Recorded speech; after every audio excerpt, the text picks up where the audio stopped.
dadiro ce ke a gidan nan za ki min iskancin banza wallahi ni yau sai ka sake zaki saka koyi na kulle miki mara wallahi sai ka sake ni na burma miki nauyi billahi lazi amariki wani yar iska ma wanda Allah ma ya taimake ni ma ni na kai haba bayan Allah wani yarin ya ce mana ta bata min rai wace ce ya wannan mata ta saboda na haifi yarinyar nan wata yar fara nan mai dan kyau ta nan baya oh wata kawata dai kawai yarinyar nan ta zo ta ci kwalata ha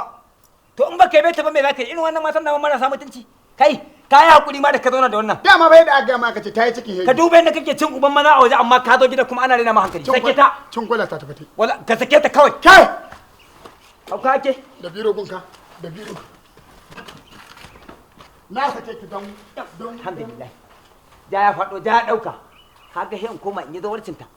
tunda hi ba shi da hankali ya nuna abokina na'am na sake ta fito nawa tika nawa ka cike mata du hauka ake kana sakiya zan je in ɗauke ta irin wannan tsugeggen mace ka je ka ɗauko ta nuna rana ka ce na sake ki wallahi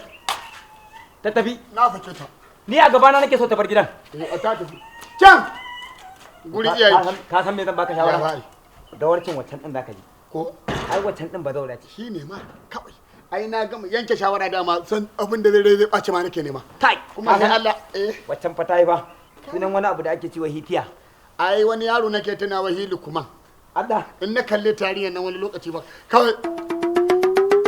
na fara fari kuma wallahi ba dan fari ba kamar maɗe da ita ya kai haba to kai ko fasta mutum ya da kai ya faɗi a siyasa Allah alquran to ai kuma mu ai yan takara ne wanda ba fasta muke ci to ai abin da yasa ai saboda munin ku ake gane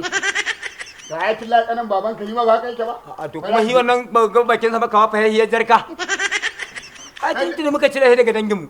abokina bari yanzu zan fito waje zan je ni ma din da zan je nan wajen mai gari ba komai nagode dai abin da za ka wani ba na yau ma da daduro zan kwan kuma zan raka kama je sallah da daduro zan kwan tunda ta tafi daduro Allah Allah wallahi ai dan zo da karuwa ta kwana zan yi ina dukan kalangu dan zo da karuwa ta to ba komai ai duk ɗaya ne da ni da kai ka to wanda caca abin nan din caca